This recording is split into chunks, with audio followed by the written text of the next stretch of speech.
सभी सुंदरता के चरण में कोटान कोट प्रणाम जी। राज जी की मेहर सब सुंदरता पे बनी रहे, यही हमारे विनती है सीधा समझ से। और सर्वप्रथम ये कहना चाहूँगा, मैं कोई महाराज नहीं हूँ, ना ही मैं स्वामी हूँ।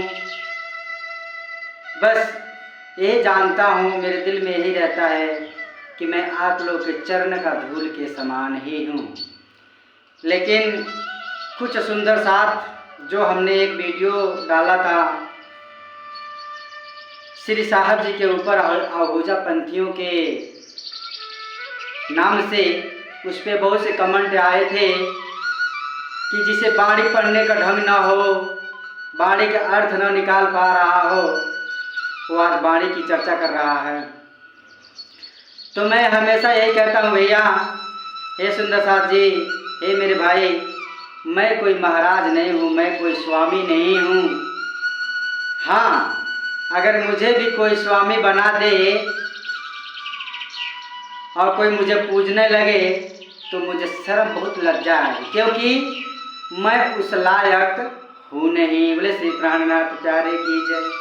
ये तो सामने वाले की सोच रहती है कि मैं किस लायक हूँ।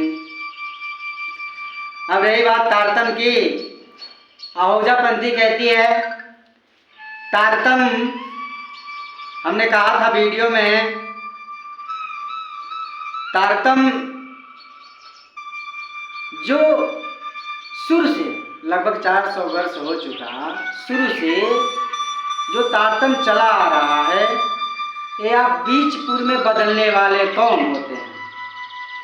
फिर कहते हैं आप मैंने बदला नहीं है, तारतम दो है, ठीक है दो है, लेकिन तारतम जो पहले आया वो तारतम सबने गाया, सबने दिया, जितने भी परमहंस हुए सबने दिए।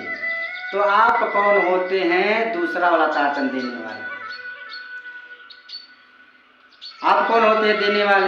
रही बात दूसरी, जो गुप्त चीज होती है, तारतम जितने भी परमहंस साधु संत आज भी देते हैं, तो लोग गुप्त चीज कान में देते हैं, और आप कहते हैं कि मैं खुलेआम मैक से दूंगा, तो जितने भी सुनेंगे शायद जागनी हो जाए। तो हमारा कहने का अर्थ ये है कि अगर सुनने से किसी को जागनी हो जाए तो सबसे अच्छा है कि लाउड स्पीकर बनवा करके चोंगा गांव-गांव में घुमा दिया जाए, तो जागनी हो जाएगी, हो जाएगी। आप कहते हैं कि तारतम को चुपके से नहीं देना चाहिए, आवाज़ देकर कस के देना चाहिए, तो इसका अर्थ यही निकलता है लाउड स्पीकर बांध करके गांव-गांव में घुमाना चाहिए, गवाना चाहिए। जैसे लोग आजकल गीत गवाते हैं, ऐसे अपना तारतम को गांव-गांव में घुमा करके देना चाहिए। और जो लड़ाई की बात हुई, तो लड़ाई आप ही करवा रहे हैं, आहूजा पंथियों ने ही करा रहा है झगड़ा लड़ाई। आप कहते हैं दो तारतम है, लेकिन आप मानते नहीं हैं। निज नाम श्री कृष्ण से आपको नफरत होती है, आप देते नहीं हैं, और आप जयकार लगाते हैं, फिर कहते हैं कि शब्द से लड़ाई है। शब्द से लड़ाई तो आप ही करवा रहे हैं। और मैं हमेशा यही बोलता हूँ, मैं कोई साधु संत महात्मा स्वामी नहीं हूँ, मैं तो आप लोगों का चरणों का धूल हूँ। फिर भी ना जाने कितने लोग कहते हैं ये ऐसा कर रहा है, वैसा कर रहा है। कितने लोग तो कहते हैं कि भाई अपना घर का देखो, हम तो अपने घर के ही देख, मैं खेती किसानी करता हूँ, समय मिलता है तो बस राज्य की दो शब्द पढ़ लेता हूँ, हमें पढ़ने के भी शऊर नहीं है, लूर नहीं, हमें कुछ नहीं आता है। बस इतना जानता हूँ, एक कलयुग की स्त्री उसके पति को कोई अशब्द बोले तो उसको बर्दाश्त नहीं होता है। हमारी बात आप समझिएगा, एक पत्नी के सामने कोई दूसरा व्यक्ति उसके पति की बुराई करे तो बर्दाश्त नहीं। सोचिए, हमारे पति तो अखंड है, हमारे पति तो अखंड है, तो उसको आप जब बखान में उसको नीचे दिखाएंगे तो बहुत दिल दुखता है। आप निज नाम श्री कृष्ण को हटा के देते हैं, जयकार भी नहीं लगाते हैं तो दुख नहीं होगा, दुख होता है। फिर ये जो मेन मुद्दा होते हैं, ये जो सिंदूर होते हैं, इसको भी बुराई करते हैं, माला चंदन की बुराई करते हैं। क्यों करते हैं? आज तक तो कोई भी परमहंस नहीं किए। और रही बात गुरुओं की, तो बिना गुरु का ज्ञान होगा नहीं। हमारे जो भी गुरु हैं, हमारे सदगुरु लोग हैं, जो भी हैं, अगर वो हमें तारतम्य न देते, हमें समझाते नहीं, तो हम भी ये दो शब्द नहीं बोल पाते। और आप लोग पूजा को, सेवा पूजा को सब कर्मकांड समझते हैं और हमारे कृष्ण जी से नफरत करते हैं। कहाँ की बात है? फिर कहते हैं हम झगड़ा नहीं कराते। झगड़ा तो आप ही लोग करा रहे हैं। फिर झगड़ा के विवाद इसलिए बढ़ता जा रहा है। सच्चाई ये है कि हम कहीं दो चार लोग बैठते हैं तो हम कहते हैं कि जब मेरा तारतम्य निज नाम श्री कृष्ण जी है, और सामने वाला कहता है कि मेरा निज नाम श्री साहब जी है। क्यों? एक मियान में एक ही तलवार होता है, तो आप दो जबरदस्ती क्यों रख रहे हैं? मैं ये नहीं कह रहा हूँ श्री साहब जी ने, श्री साहब जी भी आया दूसरे चरण में। हम बोलते भी हैं श्री साहब जी मेहरबान, हमारे प्राणनाथ जी वही हैं, हमारे श्री कृष्ण जी अक्षरातीत वही हैं, मोहब्बत साहब वही हैं। तो आप क्यों नहीं मानते? सबसे बड़ी प्रश्न ये खड़ा होता है, आप क्यों नहीं मानते? अगर मानते तो आप निज नाम श्री कृष्ण जी ही देते तारतम्य, और जो मैक वाली बात कहते खुलेआम देने का, तो इसके मतलब ये हुआ कि आप चोंगा बनवा के गाँव में घुमवाइए।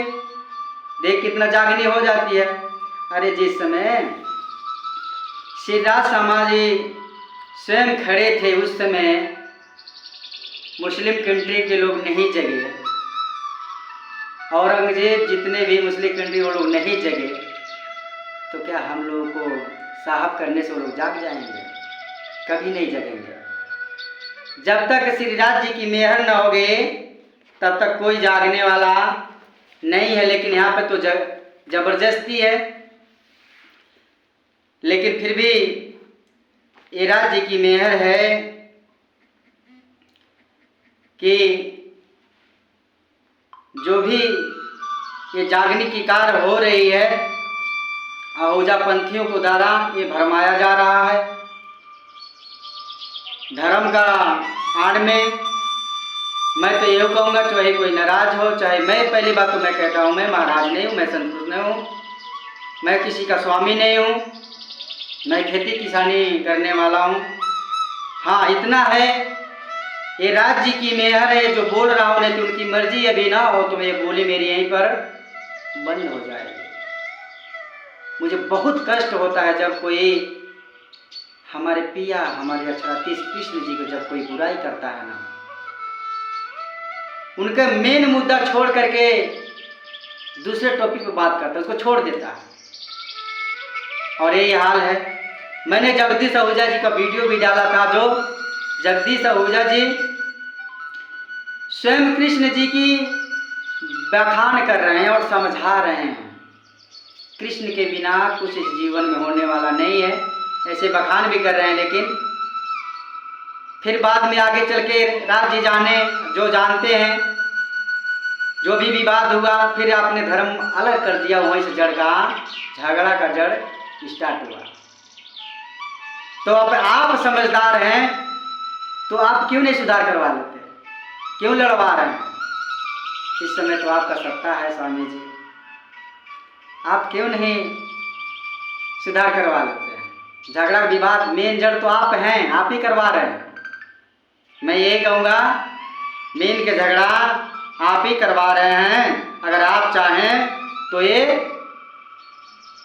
जो झगड़ा का विवाद है पल भर में समाप्त हो जाए। लेकिन आपने तो कसम खा रखी है, आपने तो कसम खा रखी है कि हमें निज नाम श्री कृष्ण जी तारतम्य नहीं देना है, हमें श्री कृष्ण जी से नफरत करना है।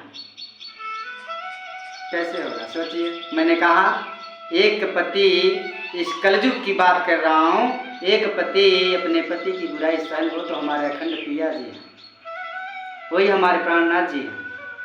वही हमारे देवचर्य हैं, वही हमारे सतगुरु हैं।